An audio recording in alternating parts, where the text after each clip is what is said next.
Gangguan kecemasan sosial. Gangguan kecemasan sosial atau fobia sosial adalah ketakutan akan situasi sosial yang melibatkan interaksi dengan orang lain. Penyebab gangguan kecemasan sosial. Gangguan kecemasan sosial dapat terjadi karena perpaduan sejumlah faktor, di antaranya 1. Keturunan. Gangguan fobia sosial cenderung terjadi secara turun-temurun di dalam keluarga. Namun, tidak bisa dipastikan apakah hal ini disebabkan oleh faktor genetik atau lebih cenderung merupakan sikap yang dipelajari berdasarkan pengalaman orang lain. 2. Lingkungan. Gangguan kecemasan sosial adalah sikap yang dapat dipelajari. Ini berarti, sikap ini dapat berkembang pada diri seseorang setelah melihat sikap cemas pada orang lain. Tidak hanya itu, mereka yang mengidap gangguan kecemasan sosial umumnya dibesarkan oleh orang tua yang terlalu mengekang dan mengontrol anaknya. 3. Struktur otak. Respons takut sangat dipengaruhi oleh struktur dalam otak yang bernama amigdala. Saat amigdala terlalu aktif karena kecemasan menghadapi situasi sosial, maka respons pada rasa takut akan bertambah besar. Faktor risiko gangguan kecemasan sosial. Beberapa orang memiliki risiko yang lebih tinggi terkena gangguan kecemasan sosial berdasarkan pengalaman, faktor genetik, dan kepribadian. Jika keluarga atau kerabat punya salah satu dari faktor risiko ini, bukan berarti mereka pasti mengalaminya. Hanya saja, mereka berisiko lebih tinggi untuk mengembangkan kondisi gangguan kecemasan sosial. Jika mereka memang sedang mengidap gangguan kecemasan sosial, mempelajari faktor-faktor risikonya bisa membantu mereka memahami penyebabnya. Apa saja faktor yang menempatkan seseorang pada risiko mengalami gangguan kecemasan sosial? 1. Perundungan. Trauma atau sejarah dipermalukan di masa kecil, seperti perundungan, bisa menghasilkan fobia serta rasa takut dalam konteks sosial.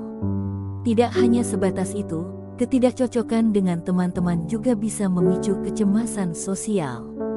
2. Faktor-faktor keturunan. Bertumbuh dengan orang tua yang juga menunjukkan tanda-tanda fobia sosial.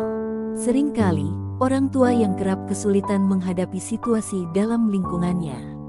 Oleh karena itu, mereka menghindari acara-acara sosial yang akan mengakibatkan perkembangan keahlian sosial yang terbatas dan perilaku menghindar pada anak-anaknya.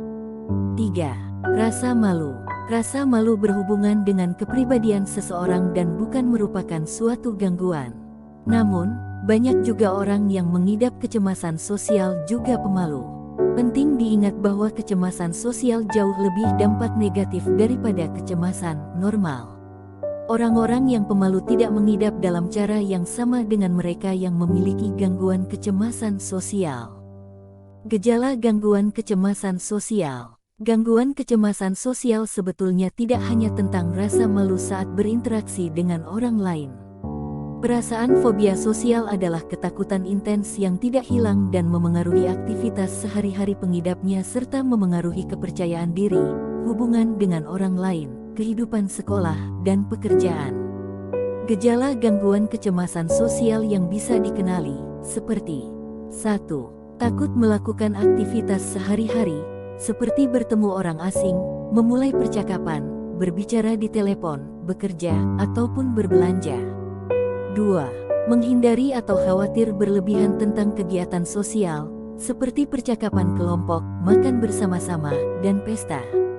3. Kerap merasa khawatir saat melakukan sesuatu yang menurut pengidapnya memalukan, misalnya tersipu, berkeringat, atau tampil tidak kompeten. 4. Sulit untuk melakukan sesuatu saat orang lain menonton, karena pengidap mungkin merasa sedang diawasi dan dinilai setiap saat. 5. Takut dikritik, menghindari kontak mata atau memiliki rasa percaya diri yang rendah. 6.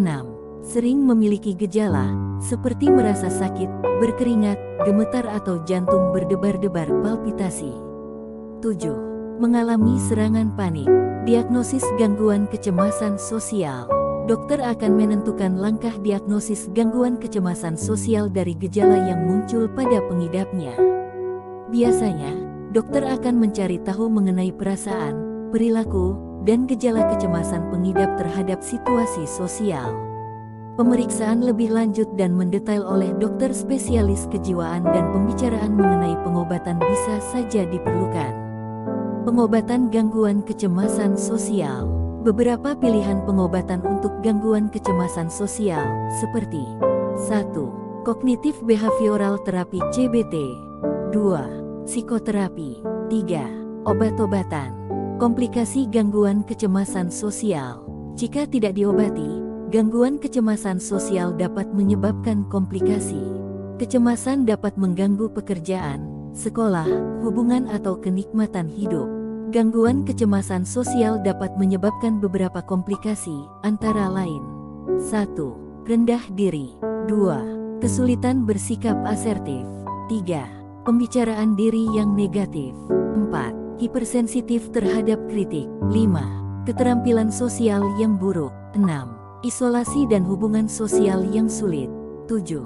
Prestasi akademik dan pekerjaan yang rendah.